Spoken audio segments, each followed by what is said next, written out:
छोड़ के। हरि ओम शांति शांति शांति अंतरिक्ष शांति पृथ्वी शांति वरस्पति शांति शांति सामा शांति रिधि।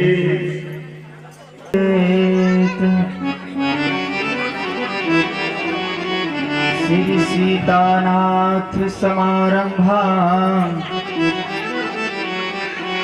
श्री रामानंदार्य मध्यमा अस्मदाचार्य पर्यन्तां कृष्ण वंदे जगद्गुरु। वाञ्छाकल्पतरुभ्यश्च कृपा सिन्धुभ्यैव च पतितानां पावनेभ्यो वैष्णवेभ्यो नमो नमः। भक्त भक्ति भगवंत गुरु चतुर्नाम वपुएक।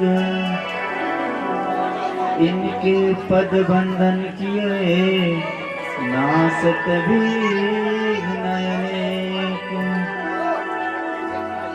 जय जय श्री राधा रमण जय जय नवल किशोर जय गोपी चित चोर प्रभु जय जय माखन चोर। बोले प्रेम से श्री शंकर भगवान की जय।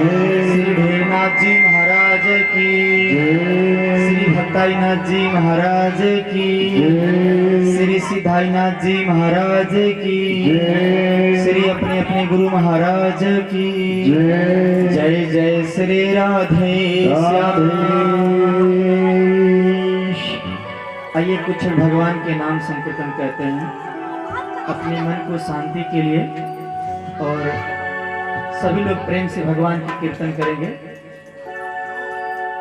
ओम शिव जति गोरक्षण बाल जति गोरक्षण जति गोरक्षण बाल जति गोरक्षण शिव जति गोरक्षण बाल जति गोरक्षण शिव जति गोरक्षण बाल जति गोरक्षण शिव जति गोरक्षण बाल जति गोरक्षण शिव जति गोरक्षण बाल जति गोरक्षण शिव जति गोरक्षण बाल जति गोरक्षण शिव जति गोरक्षण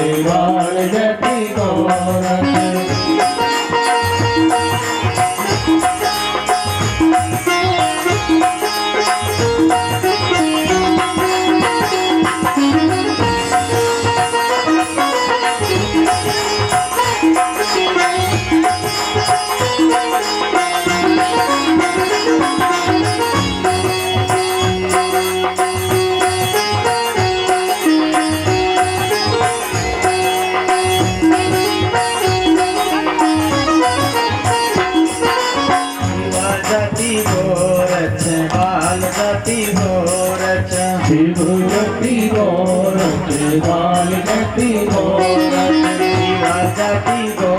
गोरक्षण बाल जति गोरक्षण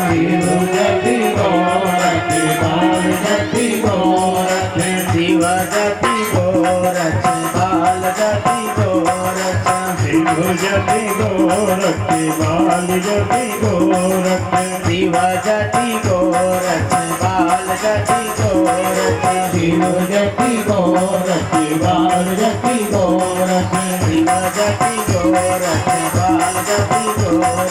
शिव जति गोरक्षण बाल जति गोरक्षण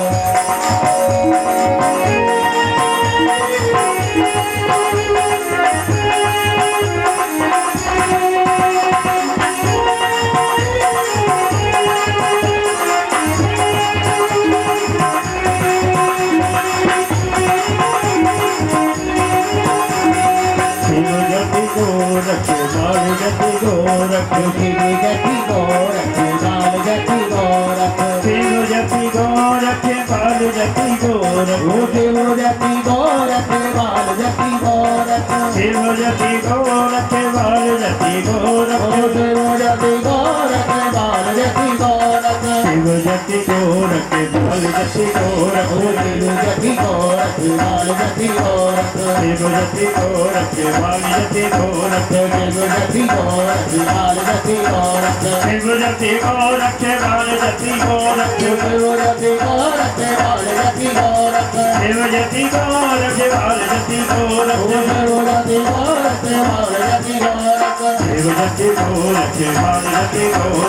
शिव जति गोरख बाल जति गोरख शिव जति गोरख बाल जति गोरख शिव जति गोरख बाल जति गोरख शिव जति गोरख बाल जति गोरख शिव जति गोरख बाल जति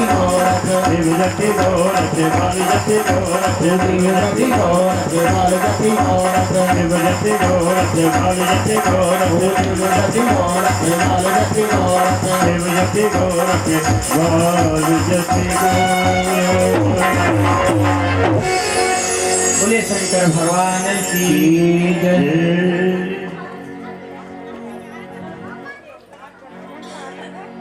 आनंद मंगल करुणा अनालय भक्त वांछा कल्पतरु भगवान के सभी स्वरूप यहाँ उपस्थित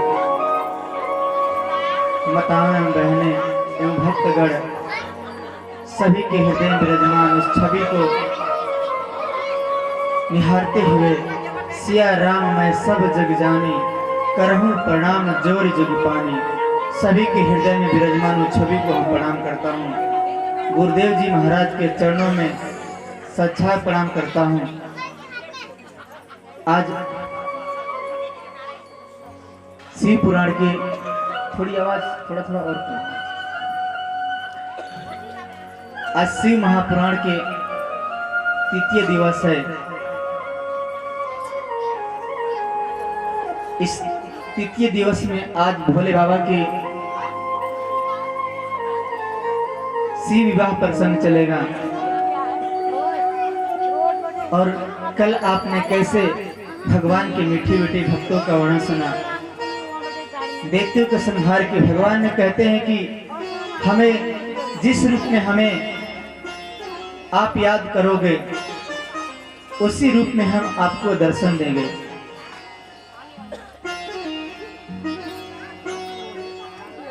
लगता है कि बारात की तैयारी बहुत धूमधाम से चल रही है। तो देखिए भगवान की बारात ऐसे नहीं जाती है। भगवान की बारात में थोड़ा झूमना पड़ता है। यहाँ पर तो कोई झूमता नहीं है, तो बिना झूमे आनंद कैसे आएगा।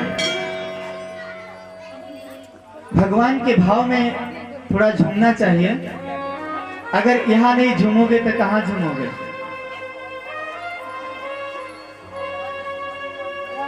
सभी लोग बैठे रहते हैं मगर भगवान की भाव में थोड़ा झूमना चाहिए। उसी तरह से भगवान व्यास जी कहते हैं कि हे राजन, आपने भगवान की बहुत बहुत मीठी मीठी कथा श्रवण कराए। हमें कोई सुंदर कथा हमें सुनाइए जिससे हमारे मन को तृप्ति मिले। हमारा जो शरीर है वो कहता है कि अच्छे अच्छे वस्तु का सेवन करे। जो हमारी आंखें हैं वो अच्छे अच्छे वस्तु को देखे और जो हमारे अन्य इंद्रियां हैं वो अच्छे अच्छे स्वाद के लिए जाती है। तो हे महाराज कृपा करके आप हमें बताइए किस माया मोह संसार से किस तरह से हम दूर हो जाएं, इसके बारे में कृपा करके बताइए। तब व्यास जी कहते हैं कि हे राजन, मैं आपको सुधो मुक्ति और कर्म मुक्ति के बारे में बताते हैं कि किस तरह से संसार में आपको रहना चाहिए। व्यास जी कहते हैं कि हे राजन, भगवान भोले बाबा के शरीर को देखिए, उनकी जटा से लेकर और पांव तक हमेशा उनको निहारते रहिए। जब मंदिर में हम जाते हैं और सर तक टकटकी लगाकर उनको देखना चाहिए कि भगवान के चरण कैसा है। ऐसा नहीं कि उनका चेहरा ही बस देखे, हमेशा भगवान के उस शरीर का बखान करना चाहिए। व्यास जी कहते हैं कि हे महाराज, इस ब्रह्मांड में 14 लोक हैं। जो 14 लोक है, 14 लोक हमारा शरीर है।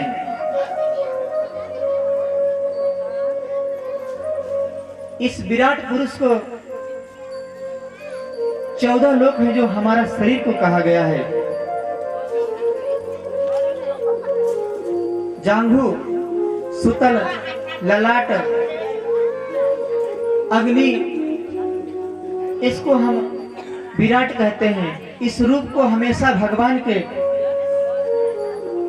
दर्शन करना चाहिए। भगवान कहते हैं कि हे व्यास जी महाराज, भगवान के मुख से ब्राह्मण और भुजाओं से क्षत्रिय और घुटने से वैश्य और पैरों से शूद्र की उत्पत्ति हुई थी। इस तरह से कहते हैं कि हे व्यास जी महाराज, मैं आपके विराट स्वरूप भगवान के दर्शन कराता हूं। कहते हैं कि हे महाराज, तुम संसार में ऐसा कर्म करो कि इस माया मोह से दूर हो जाओ। जमीन पर सोना चाहिए। अगर शरीर को सो रहे हो तो उसमें तकिया की जरूरत पड़ती है, तो अपने हाथ को लगा लीजिए। अगर प्यास लगी है तो मिट्टी का बर्तन में जल पी लीजिए। आज तो सब स्टील का ही चल गया है, पहले जमाने में सब मिट्टी का बर्तन चलता था। व्यास जी कहने लगे कि हे महाराज, उनकी 4 भुजाएं हैं, जिसमें भगवान के डमरू, त्रिशूल और भाव से उसमें प्रकट हुए हैं। व्यास जी कहते हैं कि हे महाराज, भगवान के भोले बाबा के चरणों का दर्शन कीजिए, जिन्होंने कैलाश पर्वत पर जाकर विराजमान हो गए।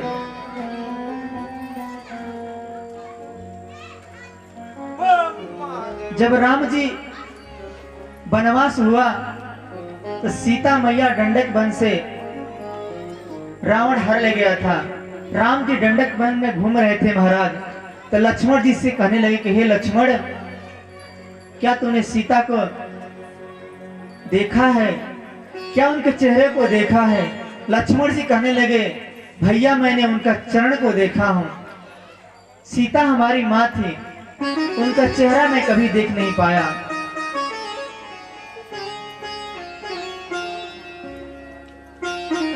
लक्ष्मण जी कहने लगे कि हे महाराज, तुम्हारा जैसा भाई और हमारा जैसा राम इस संसार में आना बहुत ही दुर्लभ है। क्योंकि जो लक्ष्मण जी थे हमेशा राम जी के और सीता मैया की सेवा ही करते थे। ऐसे उन्होंने भाव को देखा। व्यास जी कहते हैं कि हे महाराज, अगर आपको विहार करने की इच्छा होती है तो अपनी जो इंद्रियां है उसको त्याग दीजिए और संसार रूपी भगवान के भजन करिए। अगर आपका इंद्रिया बस में नहीं है तो जंगल में जाकर भजन करना चाहिए। वहां भगवान के सांस में एकदम सांस मिला के एकदम भगवान के ऐसा तप करो कि उन्हीं में लीन हो जाना चाहिए।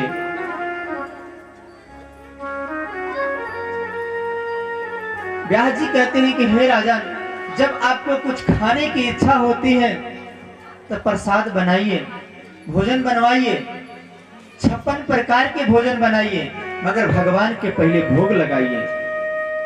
भोग लगाने से वो भोजन नहीं, वो प्रसाद बन जाता है।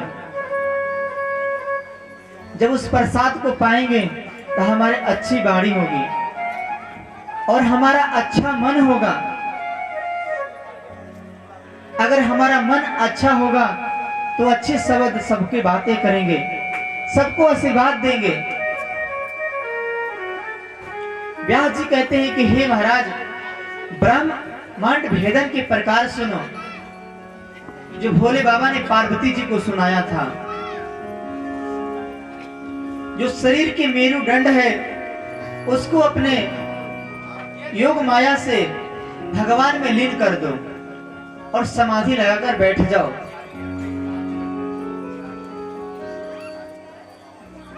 अगर उससे आपका मन शांत नहीं होता है तो जंगल में चले जाओ और वहां पर जाकर अपने शरीर को भगवान की आत्मा से परमात्मा में जोड़ो।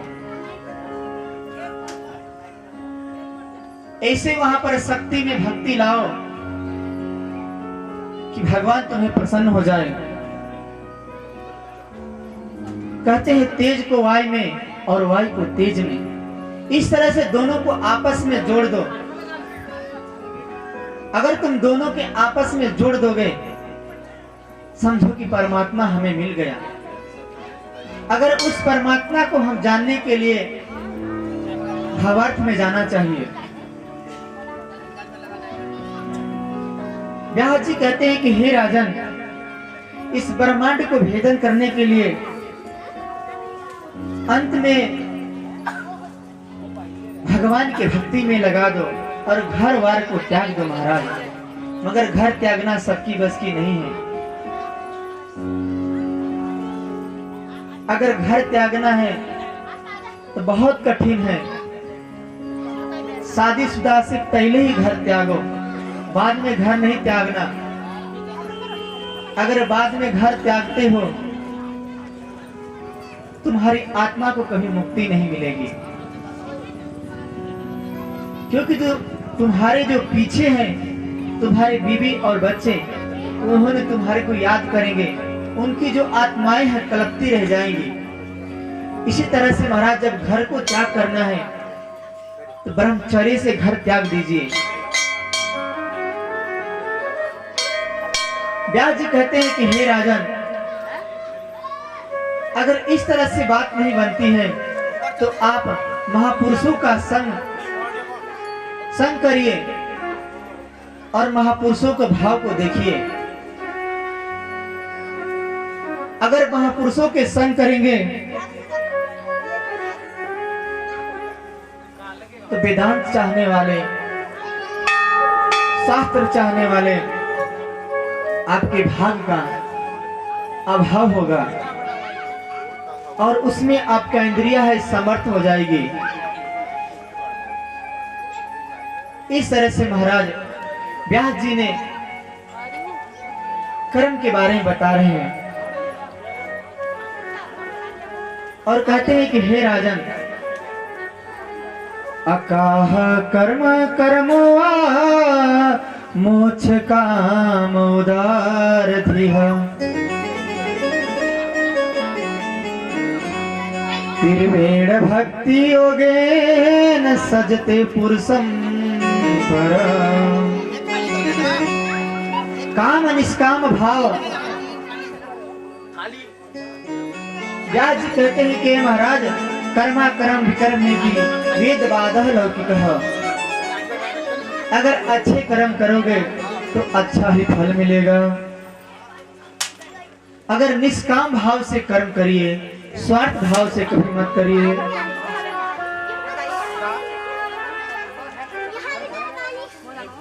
इस तरह से महाराज व्यास जी ने कहने लगे, हे राजन, अब मुझे सृष्टि के बारे में बताइए कि कैसे उत्पत्ति होती है। जो हमारे मन भाव है उस मन भाव की उत्पत्ति की कृपा करके हमें बताइए। जय भोलेनाथ की, बोले शंकर भगवान की। थोड़ा आप लोग आवाजें कम कम बात करके बात करते रहे।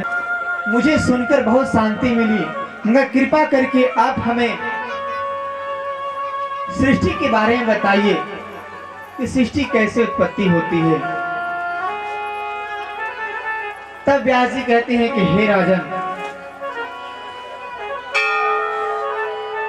आपको जो शिव महापुराण है इसमें जो सृष्टि करता है वो विष्णु भगवान है और जो सृष्टि पालन करते हैं वो ब्रह्मा जी हैं और जो सृष्टि को संहार करते हैं वो रुद्र अवतार शंकर भगवान है। व्यास जी कहते हैं कि हे राजन, आपका जो मन बुद्धि है, एक समय ब्रह्मा जी ने तपस्या कर रहे थे और उसी समय उनके पास नारद जी ने जाकर बैठ गए। महाराज ब्रह्मा जी हजारों वर्ष तक तपस्या किया। नारद जी मन में विचार करने की, महाराज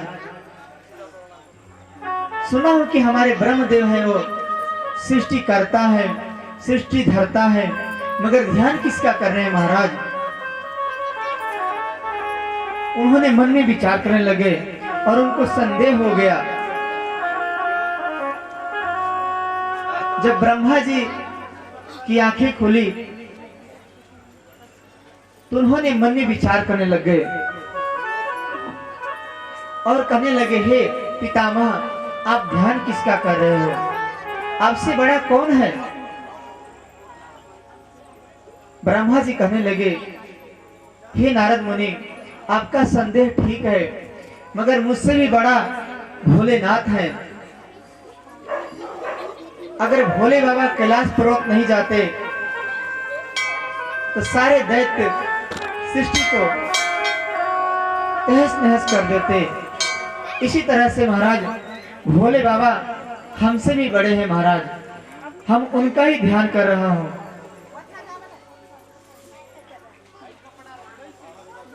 ब्रह्मा जी कहने लगे, हे महाराज,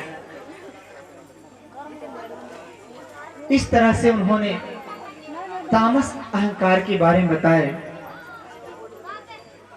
तामस अहंकार जिसमें 5 तन मात्रा होती है और 5 भूत होती है, जो चींटी भी बनती है और मनुष्य भी बनता है, उसी 5 महाभूत से। इन सब तत्वों को मिलाकर बहुत क्षीर सागर में एक अंड पड़ा था। वो अंड ने क्षीर सागर में हजारों वर्ष पड़ा हुआ था महाराज। जब उसकी इच्छा हुई तो उसमें से देखने लग गया, जब उसकी इच्छा हुई तो चलने लग गया। उसके शरीर में कपिल भाव हो गया महाराज। इस तरह से व्यास जी कह रहे हैं कि हे राजन, उसमें जो भूलोक है, जो भूमंडल है, वो भगवान का शरीर है। इसमें मन, प्राण, बुद्धि और उनके देवता के रूप में साथी बन गए थे। व्यास जी कहते हैं कि हे राजन, राम भजन को आलसी और भोजन को होशियार, तुलसी कहे वह भी नरक में जाए। लोग कहते हैं ना कि भोजन जल्दी हमें मिल जाए, समय से भोजन भी करना चाहिए, मगर बिना भोजन किए हुए भजन नहीं होता है। समय से भोजन भी करना चाहिए। नारद जी कहते हैं कि हे पितामह, जो लीला अवतार है भोले बाबा के, कृपा करके उसके बारे में हमें बताइए। व्यास जी कहते हैं, हे राजन, ब्रह्मा जी हरि अवतार में प्रसन्न हुए थे, जिसको भूलोक में बेन के पुत्र पृथु हुए, और पृथु ने गौ दोहन किया, भगवान के भाव में देखा। इस तरह से मत्स्य अवतार में समुद्र मंथन हुआ, मनमंत्र के दृष्टि में राजाओं की उत्पत्ति हुई, और धर्मंतरी अवतार में भगवान ने आयुर्वेद की रचना की। व्यास जी कहते हैं कि हे राजन, इस तरह से मैं आपके कर्म के बारे में बताए। मकर शौनकादिक ऋषियों ने कहते हैं कि हे प्रभु, मेरे को भगवान की जो भोले बाबा की लीला अवतारी है वो कथा हमें सुनाइए।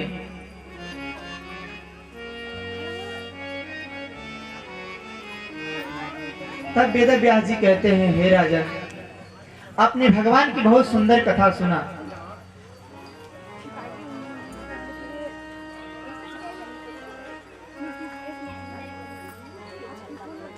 कहते हैं कि भगवान जब अपने लीला अवतार को आते हैं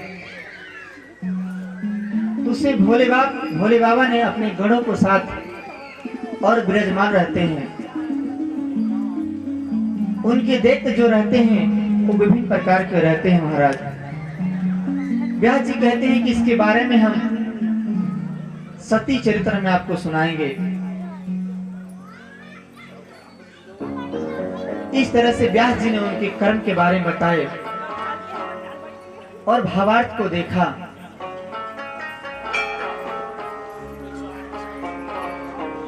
और फिर व्यास जी ने सनकादिक ऋषि को उपदेश दिए। कहने लगे, हे महाराज, एक समय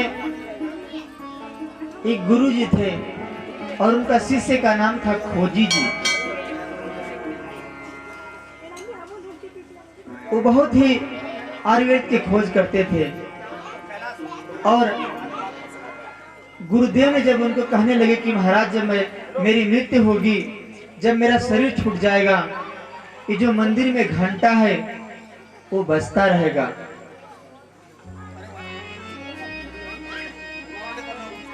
खोजी जी महाराज एक दिन विचार कर रहे थे और उसी दिन वो गांव में भिक्षा मांगने के लिए गए। और जैसे ही भिक्षा मांगने के लिए गए, वहां पर उनका गुरु जी का शरीर पूरा हो गया। खोजी जी को पता जब चला कि मेरे गुरु जी का शरीर पूरा हो गया, उन्होंने दौड़ते हुए आए,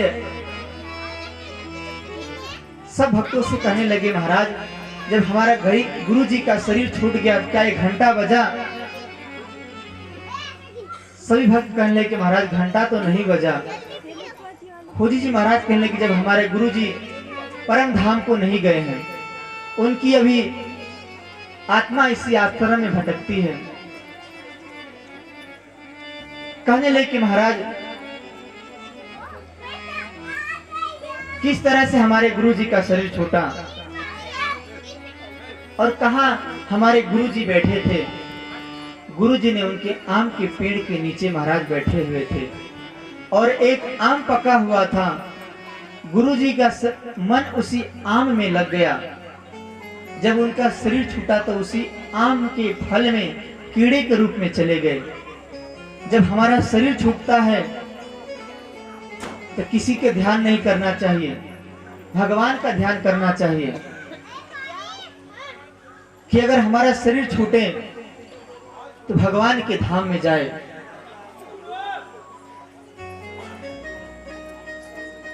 उसी तरह से जब खोजी जी ने वो आम के फल को तोड़कर लाए और जैसे उसको मनिया किए, उसमें से एक कीड़ा निकला और घंटा टन टन बजने लग गया। गुरुजी भगवान के धाम गए। तो उसी तरह से हमेशा जब उम्र आपके वृद्धा अवस्था में आ जाती है तो भगवान को ध्यान करना चाहिए। ऐसा नहीं कि नाती और पोते में लगे रहो। अगर भगवान के धाम मन में रहेगा आपका चित्त, तो उसी में भगवान में लगा रहेगा। और जब आपका शरीर छूट जाएगा तो भगवान के धाम चले जाएंगे। इस तरह से महाराज व्यास जी कहने लगे कि हे राजन, अब मैं आपके भगवान की शुभ मुक्ति के बारे में बताया, आपके कर्म के बारे में बताया।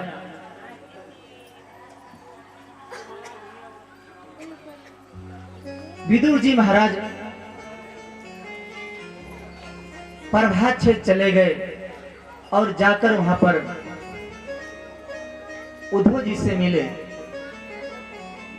उद्धव जी कहने लगे, हे महाराज, मुझे भागवत कृपा बताइए, कुछ हमें भगवान के कथाएं हैं, इसके बारे में हमें बताइए कि क्यों भोले बाबा हमेशा कैलाश पर्वत पर रहते हैं और वहीं भगवान के भजन करते रहते हैं। इसके बारे में कृपा करके हमें बताइए। विदुर जी कहने लगे, हे महाराज, आप हरिद्वार चले जाएंगे, वहां पर आपके मैत्र जी से मुलाकात होगी, वहीं भगवान के गुणा अनुवाद आपसे करेंगे। समय बीतने पर महाराज विदुर जी ने धीरे धीरे हरिद्वार पहुंच गए। महाराज, जब संत का संत मिलन होता है, 4 मिले 64 खिले, 20 कहे कर जोर, भक्त से भक्त मिले, बिग से 60 करोड़, जाति पाति पूछे नहीं, जो हरि का भजे सो हरि का होय। महाराज विदुर जी और मैत्रेय जी का मिलन होता है। 4 मिले 64 खिले, 2 आंखें हमारी 2 आंखें उनकी, 20 रहे कर जोर, दोनों हाथ के मिलाकर 10 हमारा और 10 उनका, 20 हो गया महाराज। और भक्त से भक्त मिले, बिग से 60 करोड़। कहते हैं जब भक्त भक्त मिलता है तो भगवान के गुणा अनुवाद करते हैं, और उस गुणा अनुवाद में दोनों का भाव होता है। तो महाराज वहां पर विदुर जी और मैत्रेय जी का संवाद चल रहा है। विदुर जी कहने लगे, हे महाराज, मुझे भोले बाबा की कृपा करके कथा सुनाइए जो आनंदमय हमारे शरीर को हो जाए। मैत्रेय जी कहते हैं कि हे राजन, कुछ समय बाद ब्रह्मा की उत्पत्ति हुई और भगवान विष्णु के अंश थे। भगवान के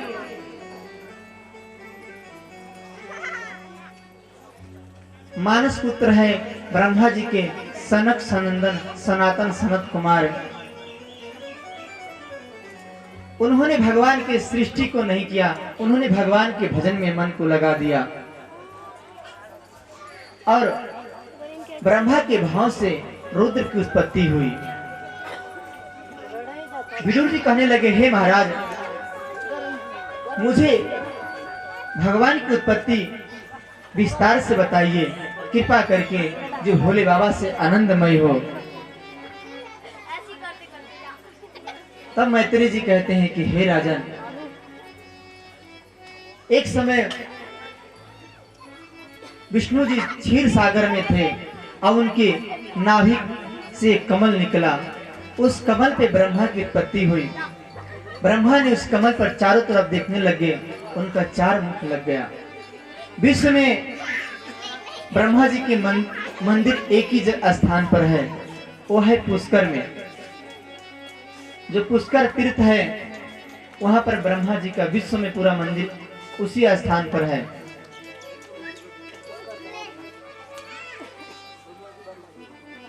मैत्रेय जी कहने लगे, हे राजन, उस नाभि कमल से ब्रह्मा की उत्पत्ति हुई। जब ब्रह्मा की उत्पत्ति होने के बाद उन्होंने चारों तरफ को देखने लग गए और उनका 4 मुख हो गया। उन्होंने मन में विचार करने कि महाराज, मैं कौन हूं और कहां से आया। उस नाभि कमल की नाभि में उन्होंने प्रविष्ट हो गए और उस नाभि में हजारों वर्ष तक उन्होंने खोज की। समय बीतने पर क्षीर सागर में विष्णु जी को दर्शन हुआ। भोले बाबा की कृपा से ब्रह्मा जी ने उस नाभि कमल पर आकर फिर बैठ गए और उन्होंने अपने मन से कहने लगे कि सृष्टि करो। ब्रह्मा जी के मन से मानस पुत्र हुए सनक, सनंदन, सनातन, सनत कुमार 4 भाई की उत्पत्ति हुए। कहने लगे महाराज सृष्टि करो। चारों भाई कहने लगे कि महाराज हम तो भगवान के भजन करने के लिए आए हैं, हम भगवान के भजन करेंगे, इस मृत लोक में हम नहीं जा पाएंगे महाराज। ब्रह्मा जी ने उनको क्रोध में आकर श्राप दे दिया कि जाओ तुम 5 वर्ष के ही रहो। आज तक अभी तक वो चारों 5 वर्ष के ही हैं, हिमालय की गुफा में हैं। ब्रह्मा जी के आशीर्वाद से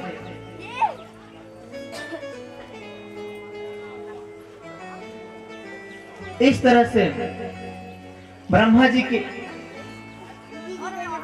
मन के भाव से, उनकी भाव से भोले बाबा की उत्पत्ति हो गई। जब भोले बाबा की उत्पत्ति हुई, कहने लगे हे पुत्र तुम संसार में उत्पत्ति करो। भोले बाबा कहने लगे महाराज मैं संसार में जाकर सृष्टि का प्रचार प्रसार तो कर दूंगा, मगर हमारे गण बहुत ही अदृश्य व्यवहार के होंगे। भोले बाबा ने महाराज भूत पिचास डाकनी साकनी को उत्पत्ति करने लगे और जैसे उत्पत्ति करते महाराज एक दूसरे को खाने भी लग जाते, क्योंकि भोले बाबा के जो गण होते हैं वो विचित्र होते हैं महाराज। किसी का 4 पैर तो किसी का 2 हाथ, किसी का हाथ है नहीं है। ब्रह्मा जी को क्रोध आ गया महाराज, कहने लगे जो अपने भूत पिचास हैं सबको लेकर कैलाश पर्वत पर चले जाओ, वहीं जाकर भगवान का भजन करो। भोले बाबा मन में विचार करके और अपने गणों को साथ में लेकर और कैलाश पर्वत पर चले गए। बोले शंकर भगवान की जय। थोड़ा प्रेम से बोलेंगे जोर से, बोले सतगुरुदेव भगवान की, बोले शंकर भगवान की, ढेरनाथ महाराज की। थोड़ा अपने आप में थोड़ा जोश भरते रहिए कि हमें भी आनंद आता रहे।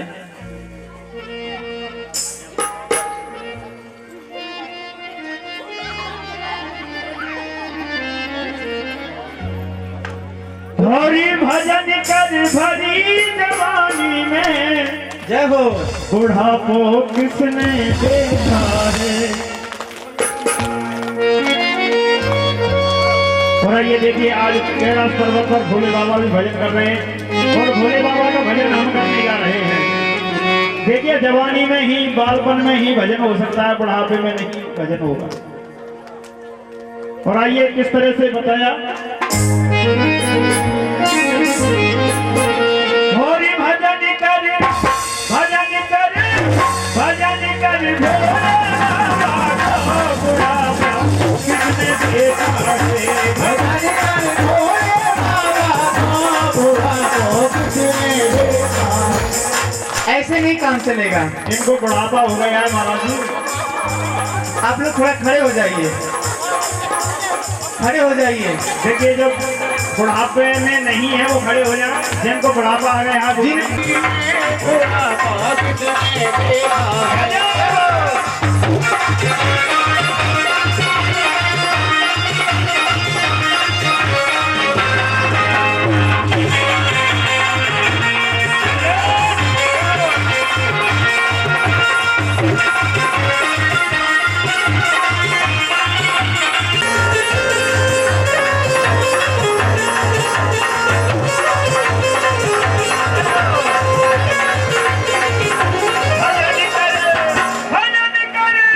भजन कर मस्त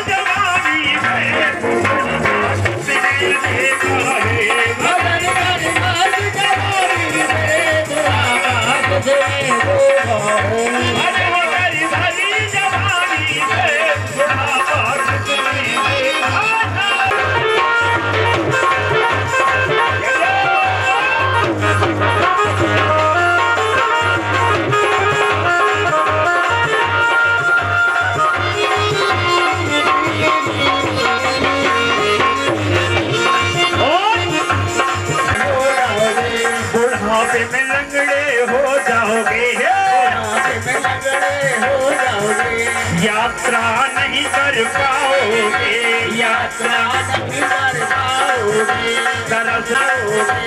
यात्रा कर भजन कर, भजन कर भरी जवानी में बुढ़ापा किसने देखा है, भजन कर भरी जवानी में बुढ़ापा किसने देखा है, भजन कर भरी जवानी में बुढ़ापा किसने देखा है।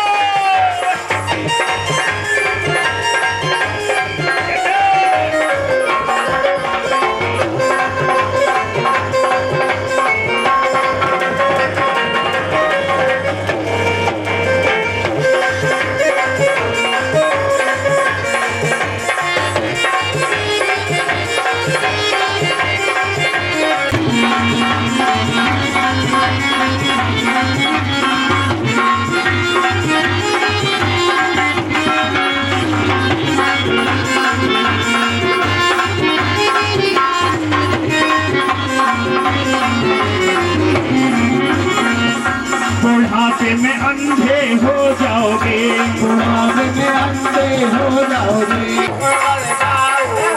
तरस कर भरी जवानी में बुढ़ापा किसने देखा है, भजन कर भरी जवानी में बुढ़ापा किसने देखा है, भजन कर भरी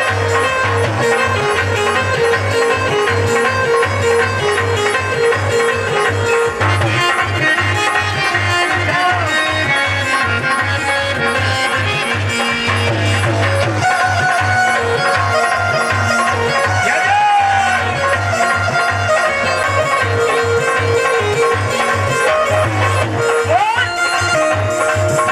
बुढ़ापे में बहरे हो जाओगे, बुढ़ापे में बहरे हो जाओगे, बुढ़ापे में बहरे हो जाओगे, बुढ़ापे में बहरे हो जाओगे, कथा तुम नहीं सुन पाओगे, कथा सुने, कथा सुने भरी जवानी में किसने देखा है,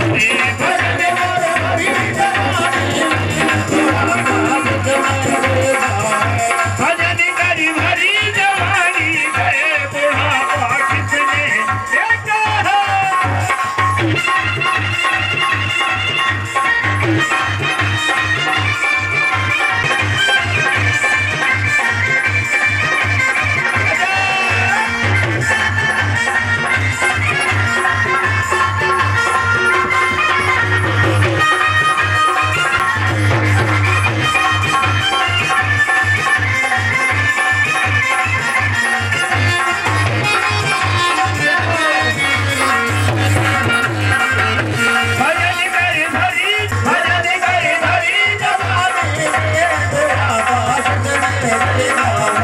बुढ़ापा किसने देखा है, बुढ़ापा किसने देखा है। बोले शंकर भगवान की।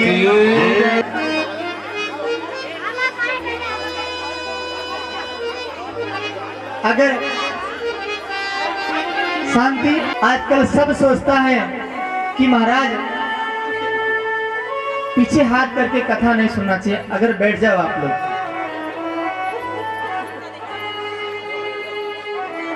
उनसे विवाह कौन करेगा? आजकल तो सबको अच्छे वर चाहिए, अच्छा वर भी चाहिए, अच्छा घर भी चाहिए, और वर कैसा होना चाहिए? नौकरी वाला, फौजी। तो सबके किस्मत 4 साल के ही फौजी भर्ती निकाल दिए हैं। कम से कम 10 साल की होना चाहिए था। 4 साल में तो कुछ नहीं होने वाला, 10 साल की होना चाहिए था कम से कम। बस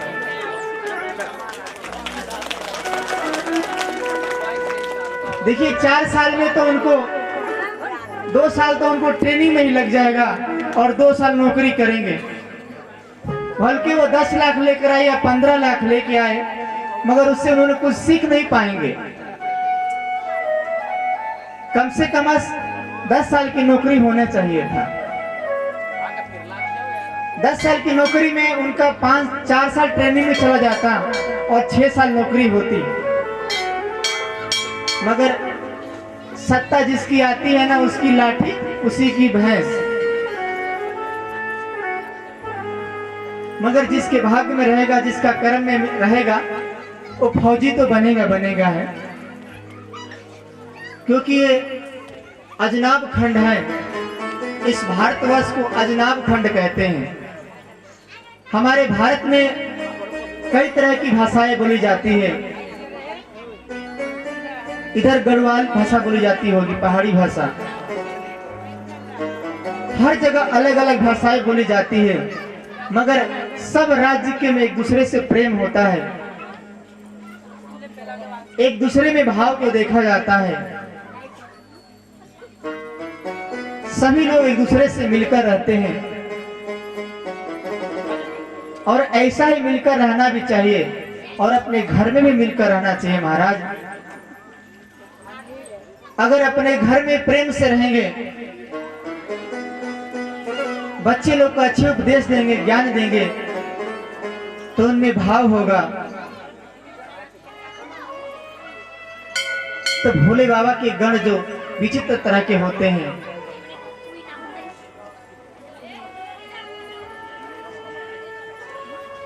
इस तरह से व्यास जी कहते हैं कि हे राजन, शंकर भगवान ने अपने गणों के साथ कैलाश पर्वत पर रहने लगे और कुछ समय बीत गया। इधर ब्रह्मा जी अपने मन से मनु और शत्रुपा को उन्होंने उत्पत्ति किया। कहने लगे तुम दोनों सृष्टि करो। भोले बाबा की आज्ञा से उन्होंने कहने लगे हे महाराज, पृथ्वी तो जलमग्न है, हम सृष्टि करे तो करे, कैसे करे? पृथ्वी क्षीर सागर में जाकर एक दैत्य ने छुपा रखा है, हम सृष्टि कैसे करेंगे? करने वाला तो नहीं हो। वो क्षीर सागर में जाकर और दैत्य का वध किया और वध करके धरती को लाकर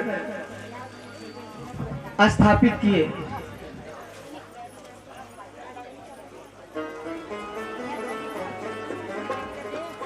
इस तरह से महाराज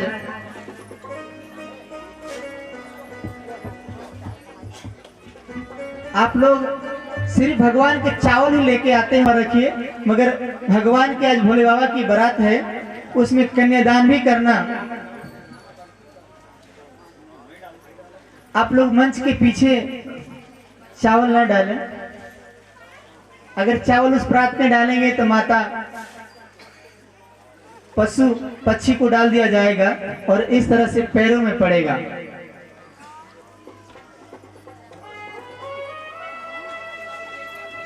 इस वध करके भगवान ने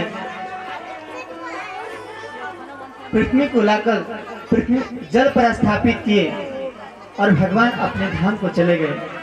व्यास जी कहने लगे हे महाराज, वो दैत्य कौन था जिसका वध ने भोले बाबा की कृपा से भगवान ने वध कर दिया?